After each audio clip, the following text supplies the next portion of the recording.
Hi everyone, welcome to Entre-Elles. I'm your host, Tombeni Kouloufoua, and this podcast is a platform for women of the world to tell their professional success stories. Twice a month, I interview a woman who shares her professional journey and her personal goals. Whether she lives in Abidjan, Accra, London, Paris, or San Francisco, her human experience is universal. In this podcast, you'll hear about ambition, perseverance, hard work, dedication, challenges, but also soul-searching and purpose. Welcome to a new episode of Entre-Elles. First, I would like to apologize to my English-speaking audience. It's been a while since my last episode in English, so thank you for sticking with Entre-Elles. If you follow the podcast on Instagram, you already know that I am taking you to beautiful Ghana this week. My guest is the gorgeous Angela Bamford. Angela is a TV host and the producer of the Angela Bamford Show, where she challenges the status quo and brings tough conversations to the forefront. She's also a busy entrepreneur with multiple business ventures and a foundation. In this episode, we discussed her career that started at age 12 as a model, why education means so much to her, the reasons why she never intended a career anywhere else than in her home country, the future of African media, and much more. As always, if you enjoyed the show, please make sure to share it around you and to follow us on social media. If you have any idea on how to improve this platform, or if you would like to suggest new guests, you can send me a DM or email me at tombeni@entreelles.com. Now, here is my conversation with Angela Bamford, an episode recorded remotely between London and Accra. Good morning, Angela. Welcome to Entre-Elles. Good morning, Tombani. I always have to make sure I enunciate the M, Tombani. I love your name. What does it mean? It means the search. It's a Congolese name. Oh, lovely name. Thank you. Thank you. You're the first person to ask me on the show, actually. Well, I'm glad. So thank you for coming on the show. It's a real pleasure to have you on. You wear so many hats that it's really difficult to sum up your million activities. But mostly you are the host and producer of the Angela Bamford Show. Mm-hmm. And you are an entrepreneur with several businesses that you lead and that you founded, actually. So one topic I really want to cover with you today is time management. But before we do that, let me ask you the traditional question that I ask to all my guests. Where were you born and where did you grow up? I was born in a small town, seaside town called Winneba in the central region of Ghana. I am Ghanaian. I am speaking from Ghana, by the way. But I grew up all around the country. My father's job necessitated a lot of movement. So by the age of 4, I was already in the north, from the seaside town, which is in the south, to the north, to a town called Bupe, then to Bole, then to Sugakope back in the south, and then to the eastern region called Akosombo, a town called Akosombo. It's a beautiful mountainous town. And as a matter of fact, it's well known for the Volta River, which was at first the biggest man-made lake in the world. But so yeah, I was born in Winneba, but like I said, grew up all around Ghana. Actually, my first language wasn't even English, neither was it even Twi, one of the local dialects here. It was Gonja, which is unheard of, and then Ewe before Twi, and then English. So English is actually my 4th language, but I don't speak any of the other 3 anymore, well, aside Twi. So you come from quite a big family. How many siblings do you have? Oh, this question. I have 11 other siblings. My father has 12 in total. I am lucky number 7. And then maybe 5 after. I lose count.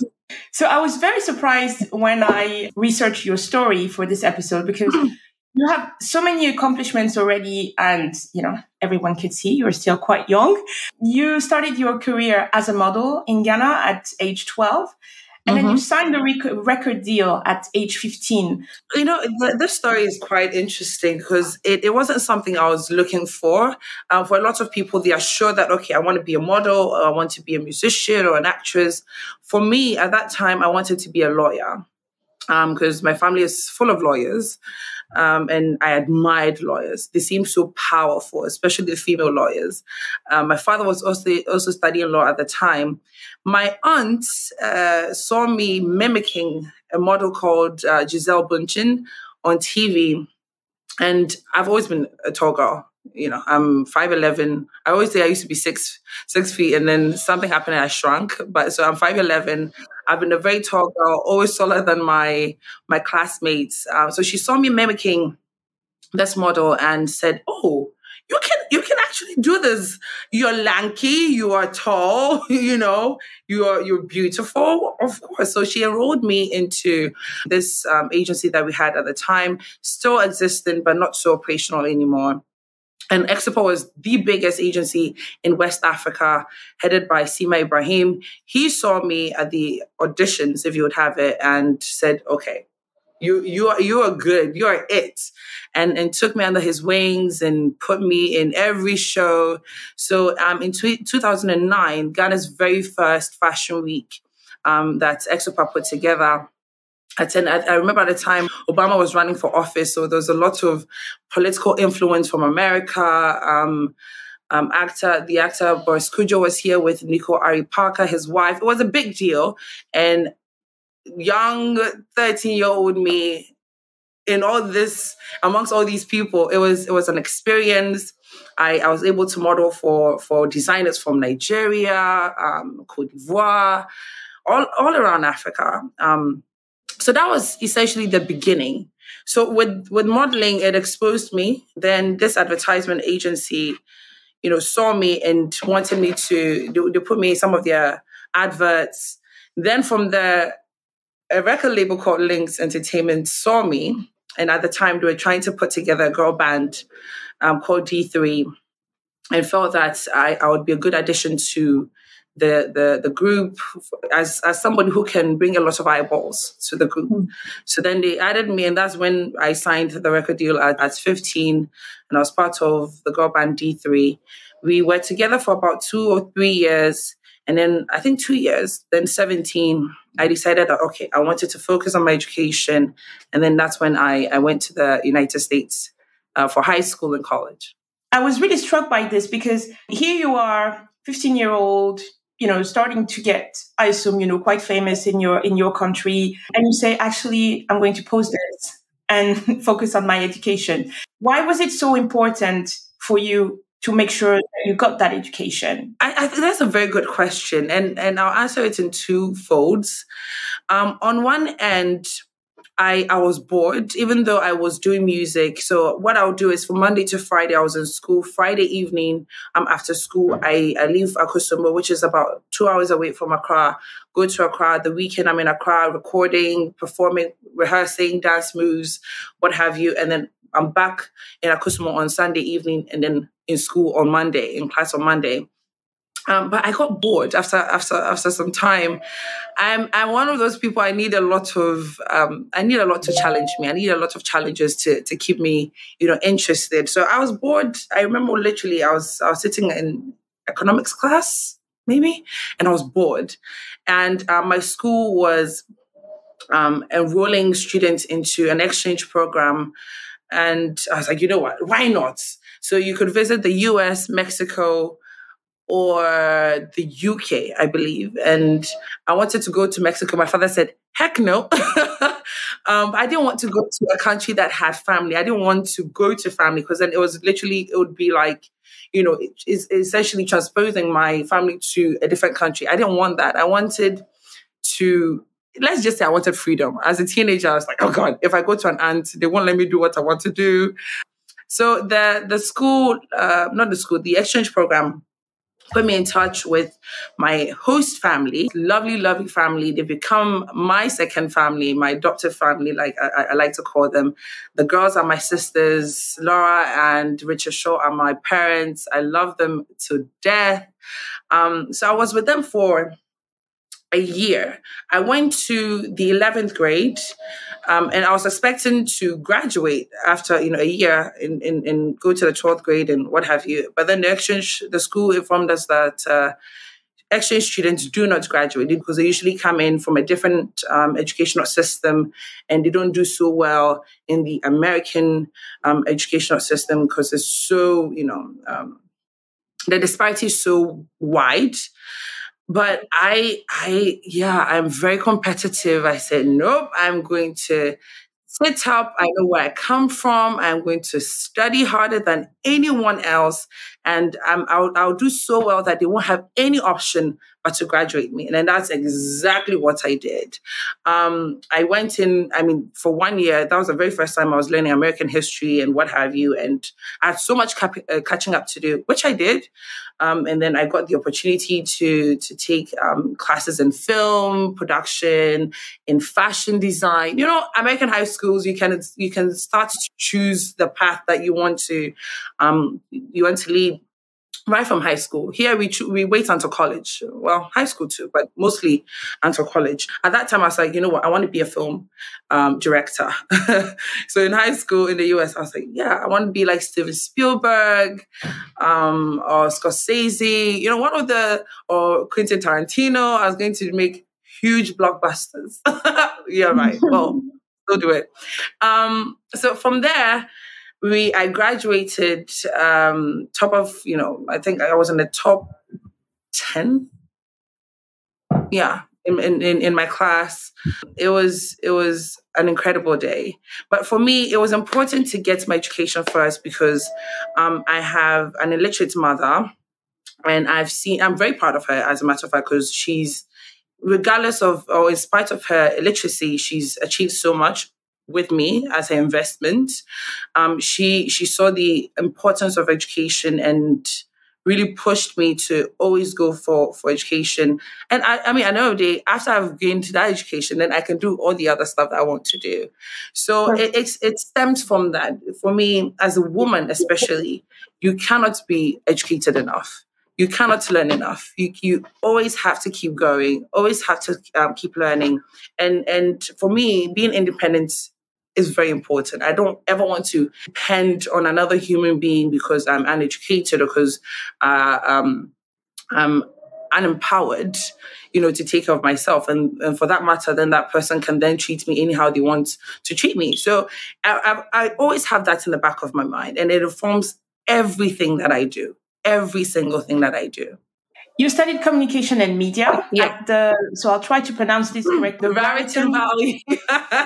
Yes. And then at Rutgers University in New Jersey. From high school, I got into Towson University and a couple other major universities. But I don't know if you know, but if you are an international student, your fees are triple the amount that, the citizens or the residents of the state pay. So I was like, you know what?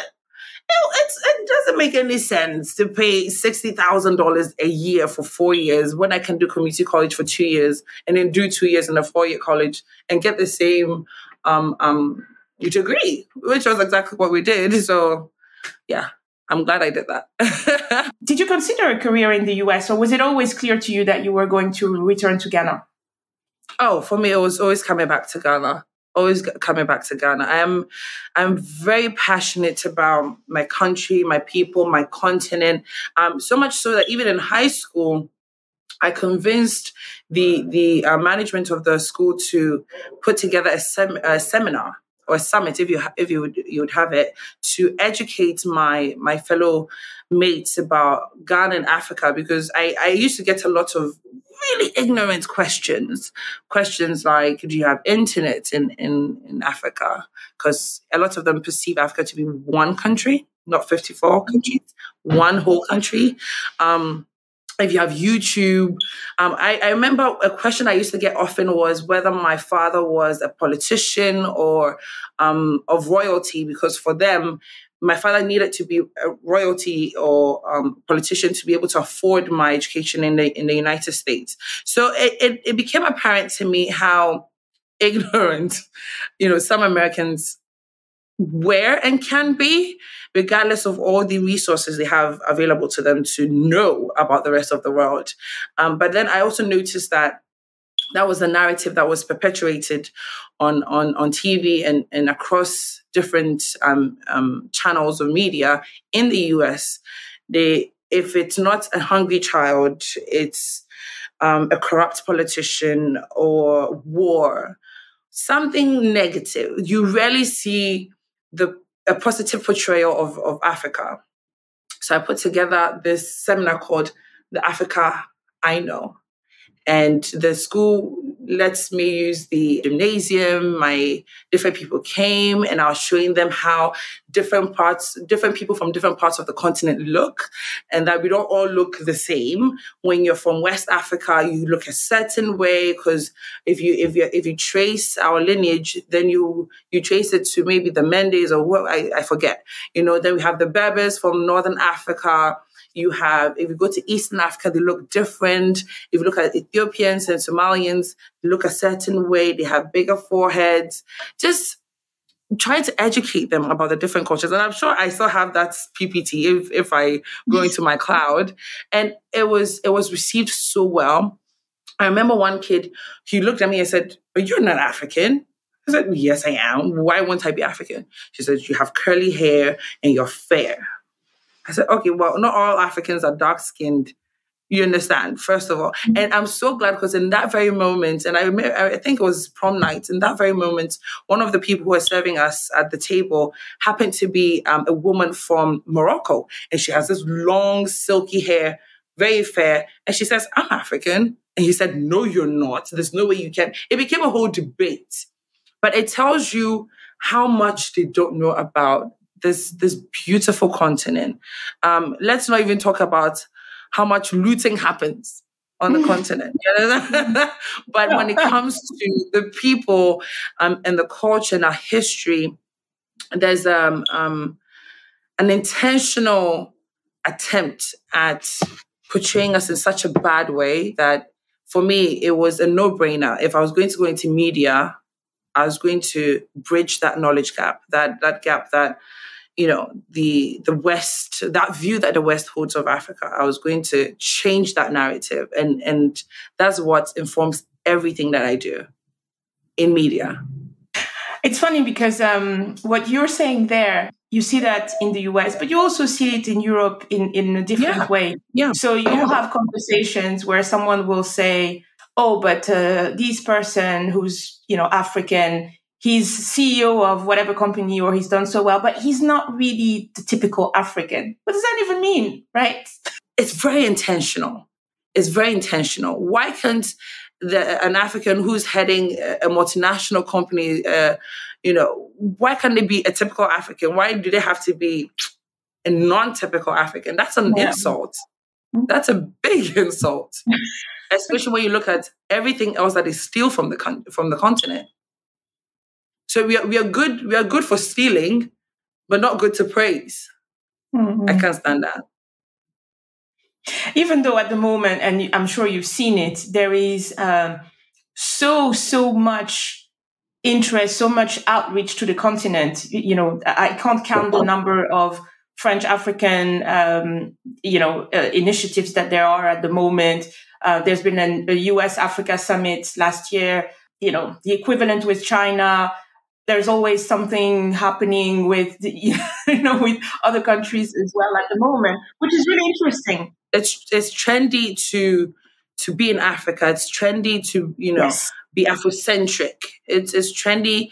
This US Africa summits is because they are trying, if you ask me, and I know this is a very political statement, but I am going to make it because this is who I am. It's because they've seen that China is also coming in. So if China is coming in, they need to protect their interest and make sure that they come in as well. But is it truly because they respect who we are as a people and what we have as a people? If you ask me, no. For me, it's trendy. That's why they are, Africa. Even when you look at our music, our fashion, because it's trendy. And at the end of the day, it's capitalism. They'll make money off of it. Absolutely. But we should be smart about it as well, right? And leverage all of that to our advantage. Absolutely. Let's transition to your career in media and your career as an entrepreneur as well. Before launching the Angela Bamford show, you worked on a number of shows, entertainment, morning shows. You were a correspondent for the Under-20 Women's World Cup in France in 2018. Mm-hmm. Was it always the goal to have your own show? Not really.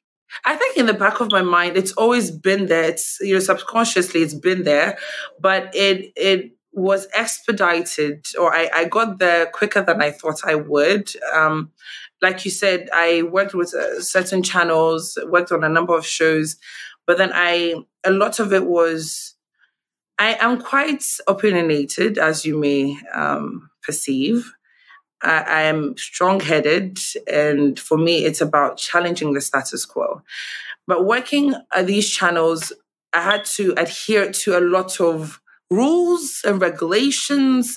Some of these channels are biased politically, or they are politically affiliated. So then there are certain things you can say. There are certain topics that I wasn't allowed to discuss that I really wanted to discuss. So it got to a point I was like, you know what?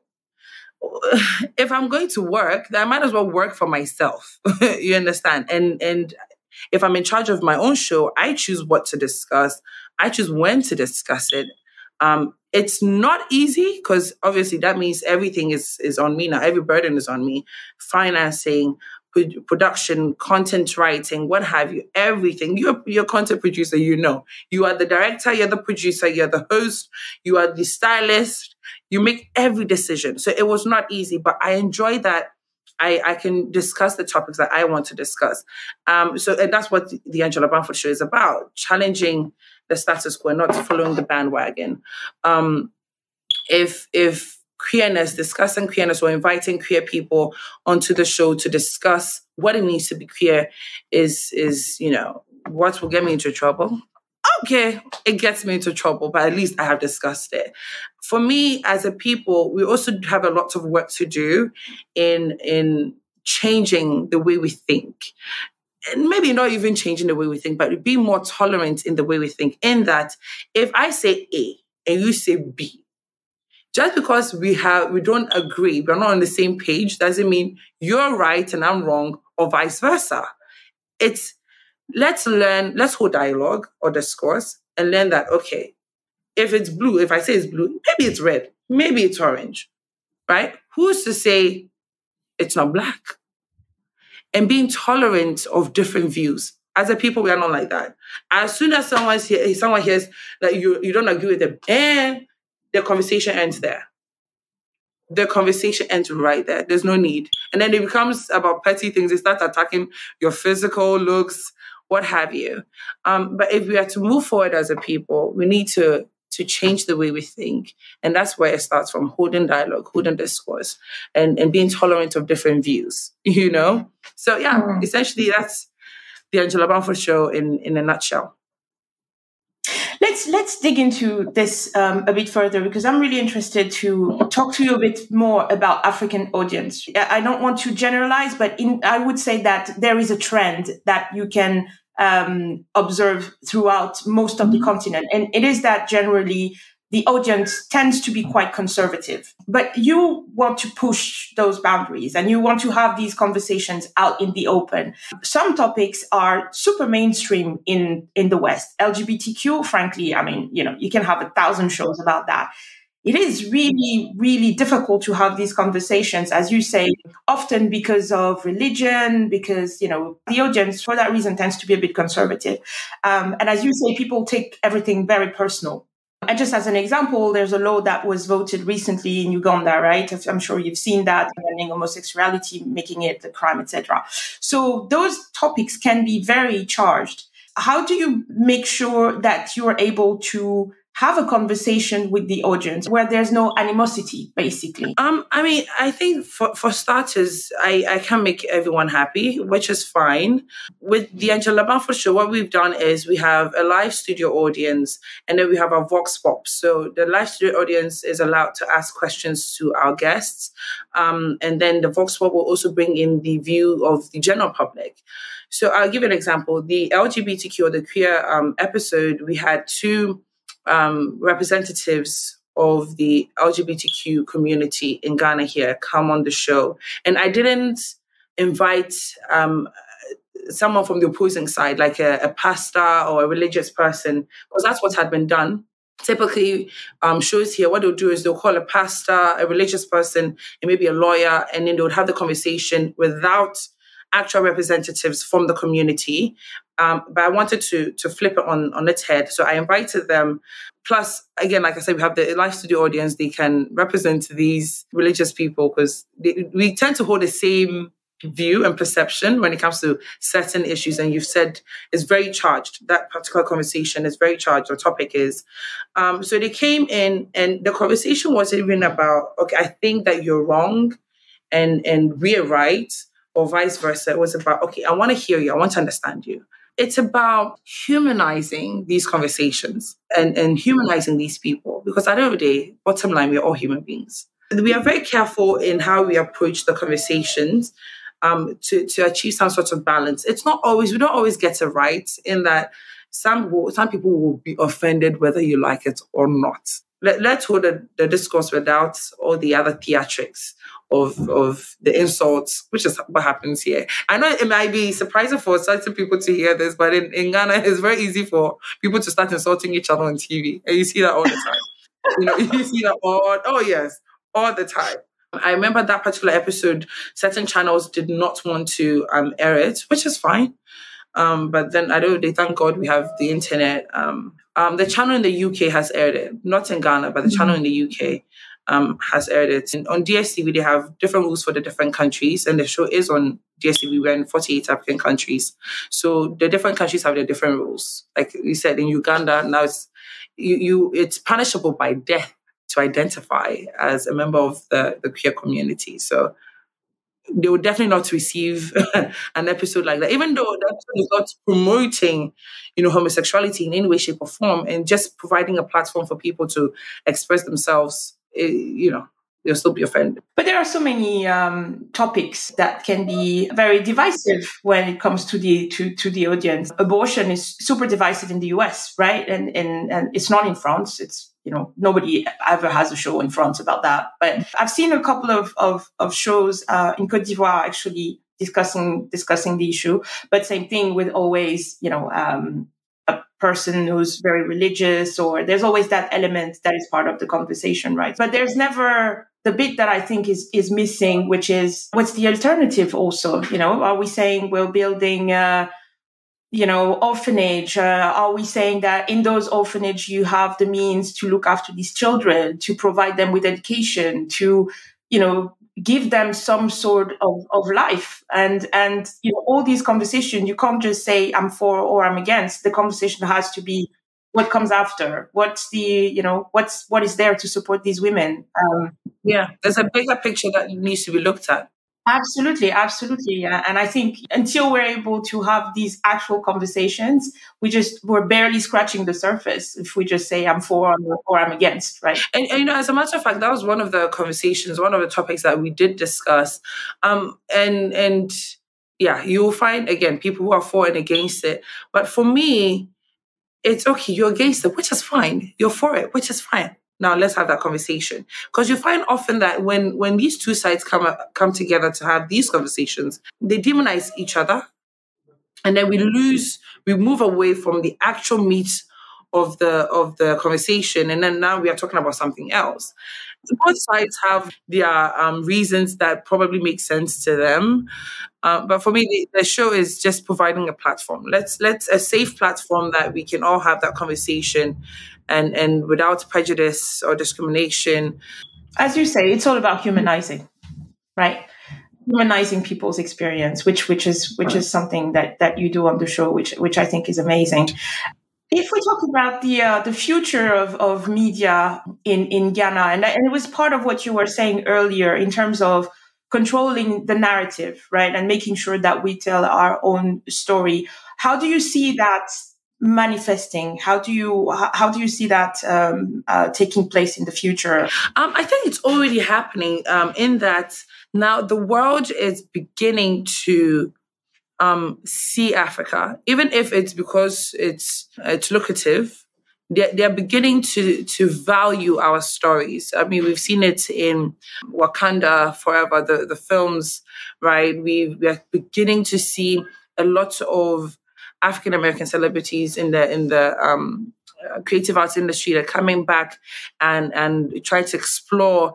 The future of media in Africa is so rich, it's so diverse. We're talking about 54 African countries. Imagine if we had even one film studio in each of these countries. Can you imagine all the stories that we could tell? All the stories that we could benefit from, monetarily. I'm really excited. And even platforms like Netflix are beginning to see the value in African in our African stories. I, for one, the goal or the vision is to create like a media creative arts university, perhaps the biggest to train, because we have the stories, but then the resources in terms of human resources and the skills and even the money investment are non-existent. But at least the resource itself is there, which is the story, right? So it's rich. There's so many facets to it. And I cannot wait to be 40 years old and look back and see how far we've come. For me, personally, I'm passionate about pushing Pan-Africanism and pushing Africa to ourselves first, to Africans. Once we appreciate ourselves and we appreciate our stories, we will see the value in them and begin to explore them as well. And because at the end of the day, it all starts with us. So it's just those little drops of water, right, will certainly make a pond and then a river and maybe a mighty ocean. I'm excited. There's so much to it. If you look at medias and TV, if you look at digital media, if you look at movies, films, the industry is really untapped. How much do you think government have a role to play in that expansion? I mean, you touched on funding. How do you think some sort of state funding can help with achieving that vision that you just described? I mean, if Tombani, you are African, so you know this. There's so many markets or industries that our governments should look to, but don't. We focus so much on our finite resources that we forget that the infinite resources is what we should be even focusing on, like stories. You can never run out of stories. It will go a long way. Truly, it will go a long way. Imagine if we had maybe the Film Consortium of Africa. Imagine if these, countries or these big film studios come and they want to shoot in Africa and they're using our stories, we're going to gain royalties on them, So we definitely need the infrastructure. Unfortunately, governments, most of the governments on the continent don't see the benefit in investing in media. But hopefully, with time, they will see that. They will, because even in Ghana, we do not have a lot of film studios to premiere and show films. I think we have one company that does it. And I mean, to be fair, a lot of content has moved to the digital side, but people still go out to the movies to watch. But government is not necessarily looking to invest. It's almost like if you haven't eaten, why would you go and buy a car? When you can't even feed yourself, you are not looking to buy a shoe to wear or, something fancy. And that's how they see it. If we don't have food security, or our economies are shaky, who's going to invest $500 million in a film studio to produce films? Even the populace will look at you like that's misplaced priorities.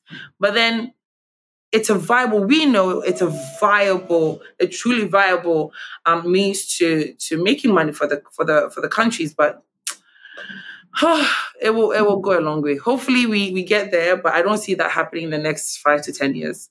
I think that more private, it will come from the private sector where individuals will come together and invest. And that's what we've always done anyway.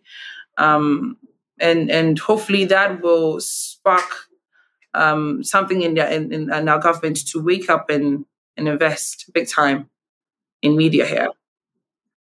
Moving on to your entrepreneurial journey, because you have so many businesses. I wanted to list them, and I just thought, you know what, I'll let her do that. So can you give us a quick overview of your business portfolio? Okay. All right. Let's start with my baby, my production company, Cross Culture Media, producers of the Angela Bamford show, and our very first film that we are yet to premiere. We're quite young. We've only been in operation for 2 years. Then there is Nurtured Beauty, which is my clean beauty salon that we opened just this December.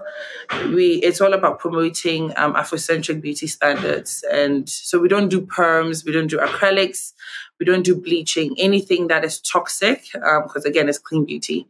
And these, acrylics, the products used for acrylics and perms and bleaching, they're heavy with toxins, which have been linked to cervical cancer and cysts and fibroids. And as Black women, we're very susceptible to that already. So we don't offer those. So that's Nurtured Beauty. Then there's Real Shea Company. It's a B2B and B2C company. We are into processing of shea butter and also formulating products, skincare and hair care products using shea butter as well. So that's the Real Shea Company. There's the Angela Bamford Foundation, which is all about championing women's empowerment, child education, and community sustainability. There are new ones coming up that I don't want to discuss yet because we haven't done anything with it yet. But I think that's it. Oh, there's K2 Consultancy. There's a lot. Like I said, I love to challenge myself. I enjoy the craziness that comes with running multiple businesses. It gets tiring, don't get me wrong. I'm always tired. I feel like I'm perpetually tired, but I also enjoy it. And the goal is to hit billionaire status by the time I'm 45. I will do it. Whenever I set my mind to something, I do it. So when I'm a billionaire, Tobani, you'll be in my private jet with me, okay? Amazing. I can't wait to see that. So that question leads me to time management. How does one manage several businesses in different sectors while running a TV show? How do you do that? Honestly, I don't know how I do it, but I have to say I have people in a very strong support system. Because you can't do it all. You definitely can't do it all. And in running every business, you know that finding the right people is the first thing. It's the hardest thing. But it's also when you have achieved that, it's because I can't focus on everything at the same time. So for instance, when we're opening the salon, the show had to go on the back burner, right? So it's like if you have a cooker, this one comes forward, you stare it a bit, okay, then you move back, this one comes in, then you stare it a bit, you move back. It's juggling, right? Some would say that means you're not giving everything 100%, which is true, but that's why you also have people in certain positions so you can delegate more so. So I'm not there, right? I'm not in the salon, but I know that everything is being taken care of because we've paid attention to putting the right people in the right positions.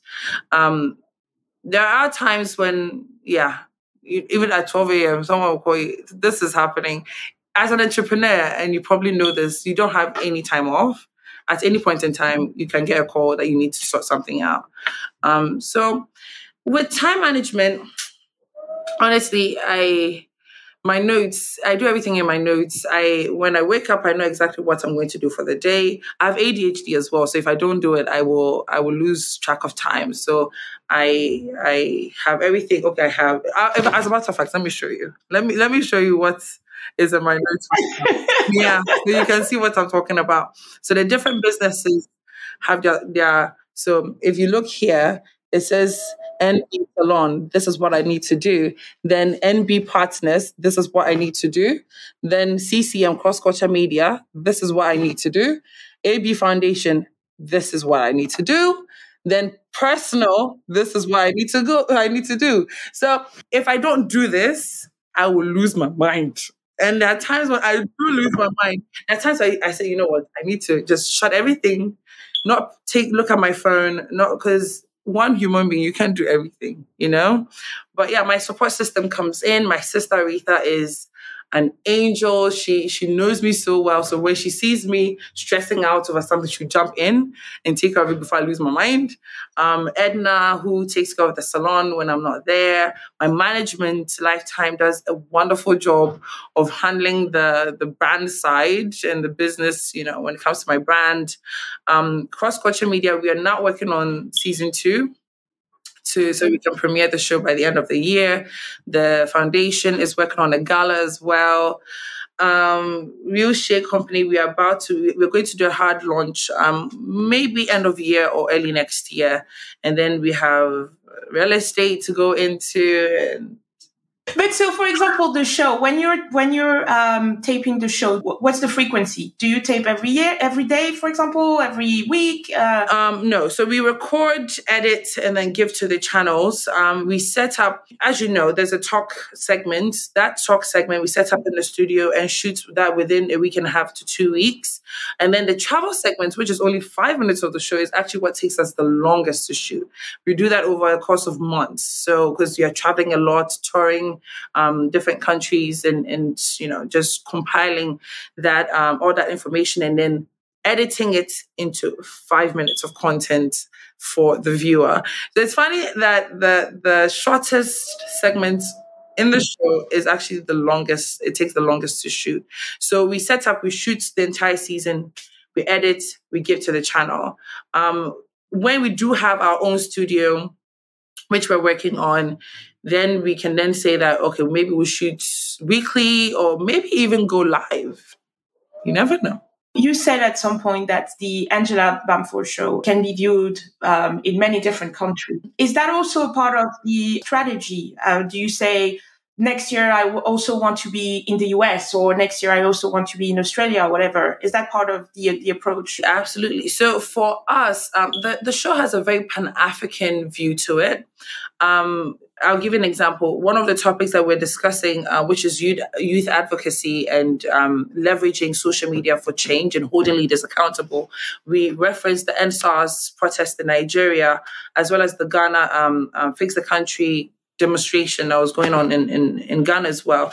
So what we do is I try as much as possible, if say we are discussing this topic, we have a correspondent in Nigeria, our Vox Pop is from Nigeria, it's not from Ghana. And then maybe our Destination Africa segment, which is the travel segment, is from Kenya. Then we have maybe a Vox Pop from South Africa, from Sierra Leone. I'm African first before I'm Ghanaian. That's how I see it. I am a daughter of the soil before anything else. You understand? So it's about producing a show that cuts across, you know, because whatever I'm going through as a Ghanaian in Ghana, I can assure you my Kenyan brothers and sisters are probably going through the same thing. You understand? So it's about finding common identity. And in discussing these topics, it cuts across. So like you said, we are in 48 African countries, but let's not forget earlier, I said that it's also about showing the rest of the world that, okay, like Africa is not all about famine and hunger and donating $1 to the child in Somalia. It's all about that. It's also about showing the beautiful things about the continent, which is why we even do the travel segment to Destination Africa. So we are in the UK, we're on Sky Network. The goal is to get into the US markets, because again, yes, we're showing ourselves what we have, but also showing the rest of the world that, okay, this is what we have as well. You won't show it, but we are showing you. If they refuse to, if they insist on closing their eyes to the beautiful things about the continent, we'll have to shove it into their eyes. That's what I believe in. And that's exactly what the goal is. What's your ultimate ambition for yourself? I'm a big dreamer, you know. My favorite quote is by Walter Emerson, and it's about success. And I think my favorite line goes, success is knowing that someone has slept sounder or laughed louder because you have lived.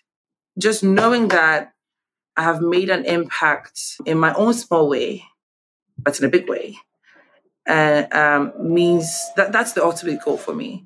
whether it's media, whether it's through Nurtured Beauty offering not toxic beauty care, whether it's Real Shea company, whether it's real estate, whatever it is, just knowing that I'm serving my community, I'm serving my people. I am very passionate about my people. Nobody loves Ghanaians and Africans more than I do. Well, I'm speaking for myself, but I am the person, I don't mind laying my life down for my people. When you look at people like Nkrumah, Lumumba, Thomas Sankara, I can go on, with the names. These are people who were all about the people. These are human beings that were all about their people. So that's my ultimate goal. Just when I go, they can say Angela Bamford did something for us. It will bring the greatest joy to me to know that I made that impact. I did that. Thank you to Angela Bamford for coming on Entre-Elles and for being so genuine, fun, and honest about her views and her professional journey. I hope you enjoyed listening to this creative and ambitious woman with a vision for herself. I hope you enjoyed this episode of Entre-Elles, and if you did, please go to Apple Podcasts, Spotify, or your favorite podcast app and subscribe to be notified of new episodes. While you're there, please leave us a rating and review to support us. You can follow us on social media at Entre-Elles Podcast. Thank you for listening, and see you in 2 weeks for a new episode in French and in a month for a new episode in English.